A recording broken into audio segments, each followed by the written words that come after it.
Hi hello అందరికీ నమస్కారం. Welcome to our channel. నేను ఆదిత్య.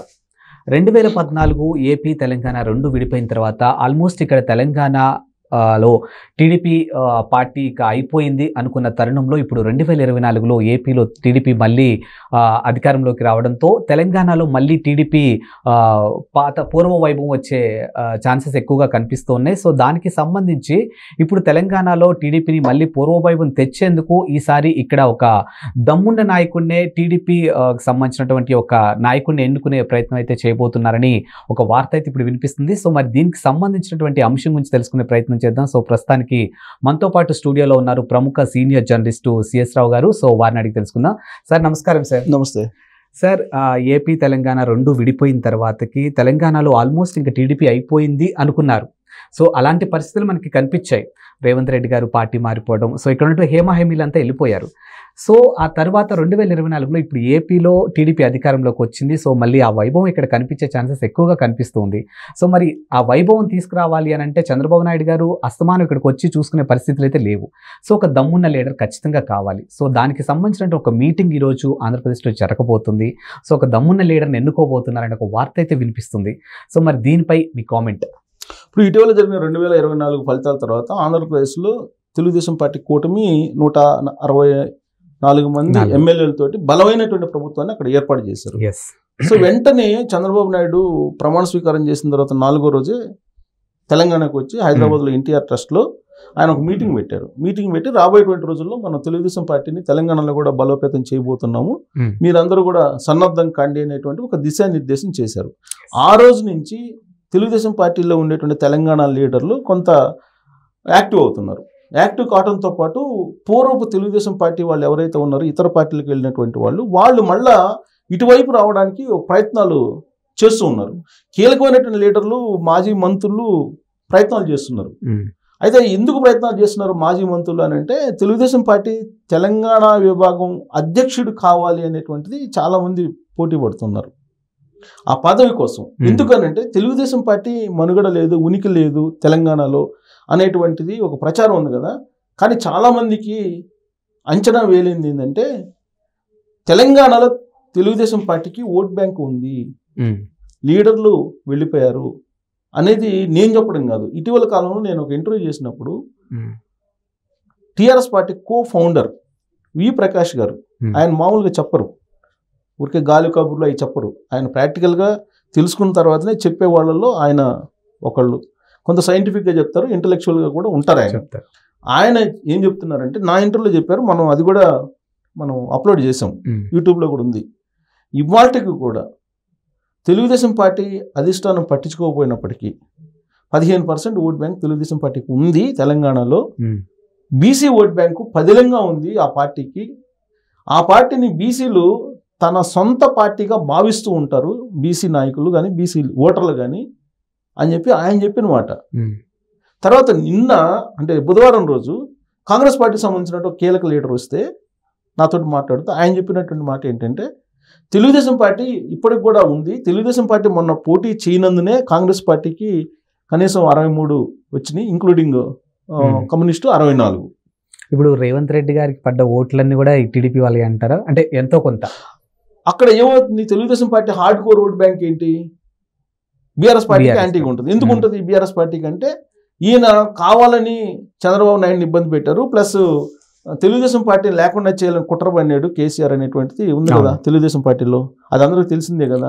పైగా దానికి తోడు ఆయన చంద్రబాబు నాయుడు అక్కడ అరెస్ట్ అయ్యి జగన్మోహన్ రెడ్డి నిరాధారమైన ఆరోపణలతో అరెస్ట్ చేసి రాజమండ్రి సెంట్రల్ జైల్లో పెడితే 53 రోజులు ఉన్నప్పుడు ఈయన చేసిన పని ఏంటి, కేటీఆర్ కానీ కేసీఆర్ కానీ, కేటీఆర్ ఒక ట్వీట్ చేశాడు. ఏం చేశారు, బ్రో భలే సినిమా చూపించావు బ్రో అని చెప్పి ట్వీట్ చేశారు. ఆయన అరెస్ట్ని నిరసిస్తూ హైదరాబాదు లేదా తెలంగాణలో ఉండేటువంటి అభిమానులు ఎవరైతే ఉన్నారో తెలుగుదేశం పార్టీ అభిమానులు అనుకోండి, లేదంటే చంద్రబాబు నాయుడు అభిమానులు అనుకోండి, వాళ్ళు ధర్నాలు చేయడానికి ఔటర్ రింగ్ రోడ్డు వెళ్తే అక్కడ ఔటర్ రింగ్ రోడ్డులో ధర్నాలు చేయడానికి లేదు, వేరే రాష్ట్రానికి సంబంధించినటువంటి ఇష్యూస్ని ఇక్కడ మీరు చేయడం ఏంటని చెప్పి ఆయన ఆ రోజున పోలీసులను పెట్టి చేయకుండా అడ్డుకునేటువంటి ప్రయత్నం చేశారు. ఆ తర్వాత చంద్రబాబు నాయుడుకి సంబంధించినటువంటి మద్దతుదారులందరూ ఒక మీటింగ్ పెట్టుకుంటే ఆ మీటింగ్లకు పోలీసులను పంపించి ఇక్కడ రాజకీయాలు మాట్లాడకూడదు, రాజకీయేతరమైనటువంటి అంశాలు మాత్రమే మాట్లాడుకోవడానికి రిస్ట్రిక్షన్స్ పెట్టించారు. అంటే ఇవన్నీ రెచ్చగొట్టడం కదా. సో దాని ఫలితమే కాంగ్రెస్ పార్టీ వైపు వెళ్ళటానికి కారణమైంది తెలుగుదేశం పార్టీ ఓట్ బ్యాంకు. లేదంటే కాంగ్రెస్ పార్టీ వైపు వెళ్ళాల్సిన అవసరం లేదు. సో కాబట్టి ఇక్కడ ఏంటంటే తెలుగుదేశం పార్టీ బలంగా ఉంది, 15% ఓట్ బ్యాంక్ ఉందని చెప్పేసి కేసీఆర్ కూడా తెలుసు. అందుకే తెలుగుదేశం పార్టీ లేనంత వరకు మాత్రమే బీఆర్ఎస్ పార్టీ మనుగడ. తెలుగుదేశం పార్టీ యాక్టివ్ అయిందంటే ఖాళీ అవుతుంది బీఆర్ఎస్ పార్టీ. అది కేసీఆర్కి తెలుసు, కేటీఆర్ తెలుసు, కల్వకుంట్ల ఫ్యామిలీకి తెలుసు. తెలుగుదేశం పార్టీ నుంచి వెళ్ళినటువంటి సీనియర్లు ఎవరైతే ఉన్నారో బీఆర్ఎస్ పార్టీలో వాళ్ళకి కూడా బాగా తెలుసు. అందుకే ఇప్పుడు అసలు బీఆర్ఎస్ పార్టీ మనుగడ, బీఆర్ఎస్ పార్టీ ఉనికి అనేది తెలుగుదేశం పార్టీ మీద ఆధారపడి ఉంది. కాబట్టి ఇప్పుడు బీజేపీ వాళ్ళు కూడా కూటమిలో తెలుగుదేశం పార్టీ ఉంది కాబట్టి మనం కలిసి వెళ్దాం రాబోయేటువంటి ఎన్నికల్లో, జనసేన, బీజేపీ, తెలుగుదేశం పార్టీ.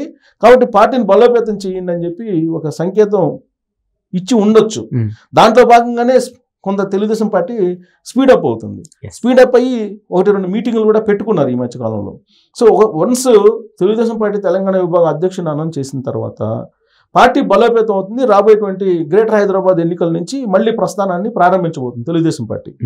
ఇది బీఆర్ఎస్ పార్టీకి కొంత ఆందోళన కలిగించేటువంటి అంశం. అంటే ఇప్పుడు మీరు చెప్పినట్టు ఒకవేళ ఇక్కడ బలోపేతం అయితే ఇప్పుడు అధ్యక్షుని ఎన్నుకోవడం అనేది ఆంధ్ర వాళ్ళని ఎన్నుకుంటారా, తెలంగాణ వాళ్ళని ఎన్నుకుంటారనే విషయం పక్కన పెడితే, ఒకవేళ మళ్ళీ ఆంధ్ర ఒక నాయకుడిని ఎవరిని ఇక్కడ అధ్యక్షుని చేస్తే ఇప్పుడు ఆ ఇంపాక్ట్ మరి ఇక్కడ ఏమైనా ఉండొచ్చు. అంటే వీళ్ళు ఆల్రెడీ రెడీగా ఉన్నారు, ఏది చేసినా కానీ ఇక్కడ బలోపేతం అవ్వకుండా చూసుకోవాలి అని. ఒకవేళ అలాంటి ఒక ఆంధ్ర వాళ్ళని తీసుకొచ్చి ఇక్కడ పెడితే ఆ ఇంపాక్ట్ మళ్ళీ వీళ్ళు ఏమైనా రెచ్చగొట్టే ఛాన్సెస్ ఉండొచ్చు. అసలు ఆంధ్ర వాళ్ళని అధ్యక్షుడికి పెట్టేటువంటి అవకాశమే లేదు. తెలంగాణ వాళ్ళనే అధ్యక్షుడిగా పెడతారు. తెలంగాణ పార్టీకి తెలంగాణ వాళ్ళే ఉంటారు అధ్యక్షులు. అసలు తెలుగుదేశం పార్టీ పుట్టింది ఎక్కడ? హైదరాబాద్ నడిబొడ్లో పుట్టింది. తెలంగాణ పార్టీ, ఆంధ్ర పార్టీ కాదు అది. కావాలని రాజకీయంగా వాళ్ళు లబ్ధి పొందడానికి వేసినటువంటి ముద్ర తప్పితే తెలంగాణ పార్టీ తెలంగాణ నడిబొడ్లో పుట్టినటువంటి పార్టీ. సో కాబట్టి తెలంగాణకు సంబంధించిన లీడర్లు అనేక మంది ఉన్నారు. వాళ్ళలో ఎవరో ఒకరిని యాక్టివ్గా ఉండేటువంటి వాళ్ళని నియమిస్తారు అని చెప్పి వినిపిస్తుంది. వాళ్ళలో చాలా మంది పేర్లు వినిపిస్తున్నాయి. ఇప్పుడు అరవింద్ కుమార్ గౌడ్ ఉన్నారు, ఎప్పటి నుంచో 83 నుంచి పార్టీలో ఉన్నారు. ఆయన ఎన్టీ రామారావు టైం నుంచి పార్టీలో ఉన్నారు, పార్టీని కనిపెట్టుకో ఉన్నారు. అనేక మంది తెలుగుదేశం పార్టీ నుంచి వెళ్ళిపోయారు, కానీ ఆయన మాత్రం వెళ్ళాల. ఇవాళ పొలిట్ బ్యూరో మెంబర్గా ఉన్నాడు ఆయన. అంటే ఒక జీరో స్థాయి నుంచి, ఒక కార్యకర్త స్థాయి నుంచి పొలిట్ బ్యూరో స్థాయికి ఎదిగాడు ఆయన. అనేక మంది ప్రలోభ పెట్టారు. ఆయనే చాలా అనేక సందర్భంలో నా ఇంటర్వ్యూలో చెప్పారు బీఆర్ఎస్ పార్టీ వాళ్ళు, కానీ ఆయన వెళ్ళలేదు. అప్పటి నుంచి పార్టీని కనిపెట్టుకుని ఉన్నారు. బక్కన్ నరసింహులు ఆల్రెడీ పార్టీ అధ్యక్షుడిగా చేశాడు. ఆయన చేసిన తర్వాత కాసాని జ్ఞానేశ్వర్కి ఇస్తే ఏదో పార్టీ బలోపేతం అవుతుందని చెప్పి ఆయనకి ఇస్తే ఆయన ఏదో పార్టీని బలోపేతం చేయకుండా వేరే చేశారనేటువంటి ఉద్దేశంతో ప్రస్తుతం రాజకీయాలు కూడా అనుకూలించట్లేదని చెప్పేసి మొన్న ఎన్నికలకు దూరంగా ఉంది తెలుగుదేశం పార్టీ. కానీ గతంలో జరిగినటువంటి తప్పులు, రాష్ట్రం విడిపోయిన తర్వాత కొన్ని తప్పులు జరిగాయి అని చెప్పి తెలుగుదేశం పార్టీ చెప్తోంది తెలంగాణలో. ఆ తప్పులు జరగకుండా ఈసారి పకడ్బందీగా వ్యూహాత్మకంగా వెళ్ళాలి అనేటువంటి ఒక ఆలోచన చేస్తూ దీనికి సంబంధించిన చర్చను పొలిట్ బ్యూరో సమావేశంలో ఇప్పుడు వాళ్ళు ఒక వ్యూహాన్ని రచిస్తూ చర్చిస్తున్నారు. ఈ సందర్భంగా ముందు అయితే అధ్యక్షుడిని ప్రకటించేటువంటి అవకాశం ఉంది. ఇప్పుడు కొంతమంది మండ వెంకటేశ్వరరావు అంటున్నారు, నిజామాబాద్ ఆయన మండ వెంకటేశ్వరరావు వచ్చే అవకాశం ఉంది అంటున్నారు. కొంతమంది ఏమంటున్నారు, ఇప్పుడు మాజీ మంత్రిగా ఉన్న ఆయన పేరు వినిపిస్తుంది, ఎవరు మల్లారెడ్డి పేరు. మల్లారెడ్డి కూడా వస్తామని చెప్పి ప్రయత్నం చేస్తున్నారు. తెలుగుదేశం పార్టీ ప్రోడక్టే కదా. ఇప్పుడు బీఆర్ఎస్ పార్టీలో ఉన్నటువంటి ఇంక్లూడింగ్ కేసీఆర్ తెలుగుదేశం పార్టీ ప్రోడక్టే కదా. సో కాబట్టి అక్కడ 99% తెలుగుదేశం పార్టీ నుంచి వెళ్ళినటువంటి వాళ్ళే. ఆ పార్టీలో నుంచి మళ్ళీ తెలుగుదేశం పార్టీకి వచ్చేటువంటి అవకాశం ఉందని టాక్ బలంగా కనపడుతుంది. ఎందుకు వస్తారు అని అంటే బీఆర్ఎస్ పార్టీ అసలు బీజేపీలో విలీనం అవుతుంది అనేది ఇప్పుడు లేటెస్ట్గా బాగా హైలైట్ న్యూస్ అది. సో అలాంటి విలీనం గురించి మాట్లాడితే నేను లీగల్ నోటీసులు పంపిస్తాను అది అని చెప్పి కేటీఆర్ కూడా వార్నింగ్ ఇవ్వడం జరిగింది. సరే వాళ్ళు అవునన్నా కాదన్నా ఇప్పుడు జరుగుతున్న పరిణామాలు ఏంటి? బీఆర్ఎస్ పార్టీకి సంబంధించిన ఎమ్మెల్యేలు కాంగ్రెస్ పార్టీలో విలీనం కావడానికి సిద్ధం అవుతున్నారు. ఇప్పటికే 12 మంది వెళ్ళిపోయారు కాంగ్రెస్ పార్టీకి ఇక్కడ అసెంబ్లీలో. రాజ్యసభలోనేమో అక్కడ ఆల్రెడీ రాజ్యసభ సభ్యులు 4 ఉంటే ఆ 4లో 3 బీజేపీతో టచ్లో ఉన్నారు. మరి అక్కడేమో బీజేపీలో విలీనం అవుతుంది రాజ్యసభలో, ఇక్కడేమో అసెంబ్లీలోనేమో కాంగ్రెస్లో విలీనం అవుతుంది. ఇంకా పార్టీ ఎక్కడ ఉంటుంది? ప్రజాక్షేత్రంలో ఉండాలి. ప్రజాక్షేత్రంలో ఉండాలంటే చట్టసభల్లో లేకుండా ప్రజాక్షేత్రంలో ఏం చేస్తుంది పార్టీ? ఇలాంటి పరిస్థితుల్లో ఆ పార్టీ నుంచి తెలుగుదేశం పార్టీకి రావడానికి చాలా మంది ప్రయత్నం చేస్తున్నారు. మాజీ మంత్రిగా ఉన్నటువంటి శ్రీనివాస్ యాదవ్ కూడా ప్రయత్నం చేస్తున్నారు పార్టీ అధ్యక్ష పదవి కోసం తెలుగుదేశం పార్టీ తెలంగాణ విభాగానికి అని కూడా ఇంకొక టాక్ కూడా ఉంది. సో కాబట్టి తెలుగుదేశం పార్టీకి మంచి రోజులు రాబోతున్నాయి అనేది ఈ మధ్య కాలంలో జరిగినటువంటి పరిణామాలు చూస్తే కనుక అర్థమవుతుంది. అయితే చంద్రబాబు నాయుడు తెలుగుదేశం పార్టీ తెలంగాణ విభాగ అధ్యక్షుడిగా ఎవరిని ఎంపిక చేయబోతున్నారో అనే దాని మీద ఆ పార్టీ యొక్క భవిష్యత్తు వ్యూహం ఎలా ఉండబోతుంది, భవిష్యత్తు ఎలా ఉండబోతుంది అనేది ఒక అంచనాకు రావచ్చు. కాకపోతే ప్రాబబిలిటీస్లో ఉన్నటువంటి వాళ్ళ పేర్లు ఇవి. నేను చెప్పినటువంటి ఒక 5-6 Okay. పేర్లు ఉన్నాయి. వీళ్ళల్లో ఒకరికి వచ్చేటువంటి అవకాశం ఉంది. వాళ్ళు ఎంపిక చేసుకునే దాన్ని బట్టి పార్టీ ఎంత వేగంగా ముందుకెళ్తుంది అనేది ఆధారపడి ఉంది. బట్ తెలుగుదేశం పార్టీకి ఓట్ బ్యాంక్ అయితే బీసీల్లో ఉంది. బీసీ అధ్యక్షుడు అయితే అవుతారు, దాంట్లో డౌట్ లేదు. సార్ మొదటి నుంచి కూడా ఇక్కడ తెలుగు రాష్ట్రాల్లో చూసుకుంటే కాంగ్రెస్ టీడీపీ అంటే బీఆర్ఎస్ అనేది తెలంగాణ ఉద్యమం స్టార్ట్ అయిన దగ్గర నుంచి కొంచెం యాక్టివ్ అయిందని చెప్పొచ్చు. సో ఇప్పుడు ఓటమి తర్వాత వాళ్ళు పక్కకి వెళ్ళిపోయారు. ఇప్పుడు రేవంత్ రెడ్డి గారు కూడా ఆల్మోస్ట్ ఆ బడి నుంచే వచ్చారు, టీడీపీ బడి నుంచే వచ్చారు. ఇప్పుడు ఒకవేళ ఇక్కడ తెలంగాణలో టీడీపీ యొక్క బలోపేతం అయ్యి పూర్వ వైభవం వస్తే ఇప్పుడు ఆయన వాళ్ళిద్దరి మధ్య ఒక స్నేహబంధం అనేది అలా కంటిన్యూ అవుతుంటుంది. ఇప్పుడు ఈ ఇంపాక్ట్ అనేది ఒక బలోపేతం అయితే మాత్రానికి కాంగ్రెస్ వర్సెస్ టీడీపీ అన్నట్టుగా ఉంటుంది. అప్పుడు ఎలా ఉండబోతుంది sir situation? Congress versus TDP కాదు, కూటమి వర్సెస్ కాంగ్రెస్ ఉంటుంది. ఇండియా కూటమి అటువైపు ఉంటుంది, Okay. ఇటేమో ఎన్డీఏ కూటమి ఉంటుంది, అంతే. కూటమిలే. ఇప్పుడు మొన్న జరిగిన 2024 ఎన్నికల్లో ఇప్పుడు బీఆర్ఎస్ పార్టీ కానీ, ఆడ వైసీపీ కానీ, లేదంటే అక్కడ ఒరిస్సాలో బీజేడీ కానీ, వీళ్ళందరూ ఏం చెప్తున్నారు? అటు ఎన్డీఏలో అన్న ఉండాలి, లేదంటే ఇటు ఇండియా కూటమిలో అన్న ఉండాలి. అలా కాకుండా ఉంటే కనుక రాష్ట్రాల్లో దెబ్బతింటున్నాం అనేటువంటి ఆలోచనకు వచ్చేసారు కదా. కాబట్టి రాబోయేటువంటి ఎన్నికలు ఇండియా కూటమి వర్సెస్ ఎన్డీఏ కూటమి ఉండే అవకాశం ఉంది. సో కాబట్టి అక్కడ ఎలక్షన్కి వచ్చేటప్పటికి గురు శిష్యులు ఉండరు, స్నేహాలు ఉండరు, బంధువులు ఉండరు. ఎలక్షన్ అంటే ఎలక్షన్ అంతే. సో కాబట్టి రేవంత్ రెడ్డి కోసం ఈయన త్యాగం చేయడు, ఈయన కోసం రేవంత్ రెడ్డి త్యాగం చేయడు. ఎవరు ఎలక్షన్ వాళ్ళకే ఉంటుంది, ప్రజలు అంతిమంగా ఎవరిని ఆదరిస్తే వాళ్ళకు ఉంటుంది. బట్ తెలుగుదేశం పార్టీకి అయితే ఖచ్చితంగా బీసీల యొక్క అండదండలు పుష్కలంగా ఉన్నాయి తెలంగాణలో. దీంట్లో అసలు అన్ని పార్టీలు ఇదే చెప్తాయి, ఇది ప్రత్యర్థి పార్టీలు కూడా తెలుగుదేశం పార్టీ గురించి. కాబట్టి ఖచ్చితంగా బీసీల కోసం అయినా సరే తెలుగుదేశం పార్టీని ఇక్కడ బలోపేతం చేయాలని చంద్రబాబు నిర్ణయించుకున్నారు. ఆ వర్గానికి సంబంధించినటువంటి వాళ్ళని అధ్యక్షుడిగా కూడా చేసేటువంటి అవకాశం ఉంది.